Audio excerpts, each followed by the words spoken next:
Good morning, everyone. It's Julia at farmhouseharvest.net. Hey, we got a bunch of meat from the butcher yesterday, including 2 large boxes of fat. So I'm rendering that fat to make tallow this morning for cooking or food storage and for making soap and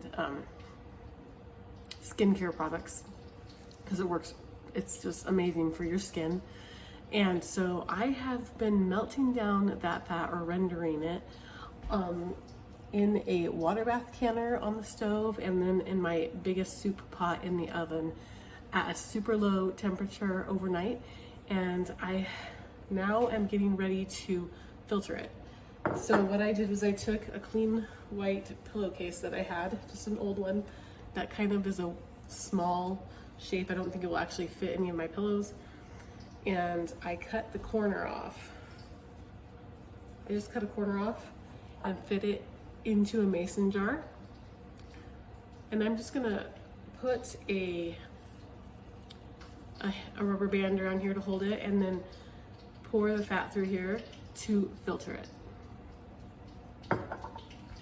And tallow is shelf stable, so after filling my jars, I will go ahead and put a clean canning lid on them and put them in the pantry.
So that was just one pot with one soup pot full of fat. I honestly think it could be rendered a lot more and get more out, but I got 2 quart-sized jars of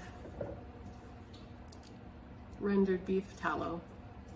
And this was a natural beef. It had no hormones or antibiotics, and so the fat is good fat and high in omega-3s and super high in vitamins A, D, and K, and super good for your skin. I'm not wearing any makeup right now, but I have been using pure grass-fed beef tallow on my face as a moisturizer, and it's just from the grocery store. You could buy it, and at first I was like, there's gonna be something bad about tallow for your skin, but there's nothing bad about it for your skin. It's so good for your skin.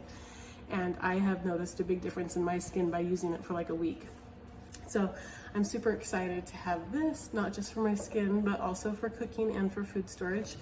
And I've got another big pot I'm gonna pour into jars, and then I've got another huge box of fat to process.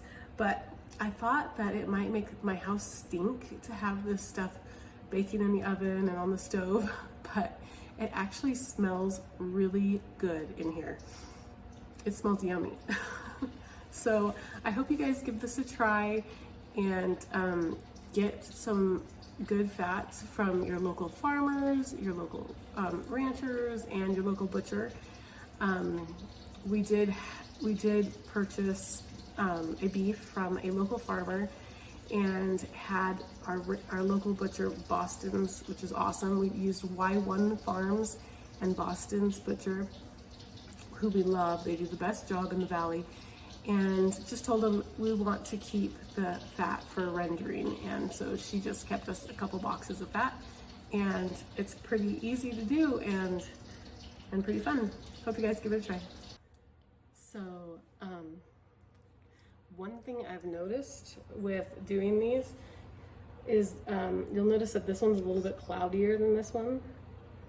This one was done on the stove top, and this one was done inside the oven. And I did notice while I was pouring it that the water bath canner on the stove top, it didn't render the fat as well or as pure as in the oven, and it's cloudier. So I'm not sure if I'm gonna have to render this again or not. We will see. But definitely, if you're going to do this, go for the oven method.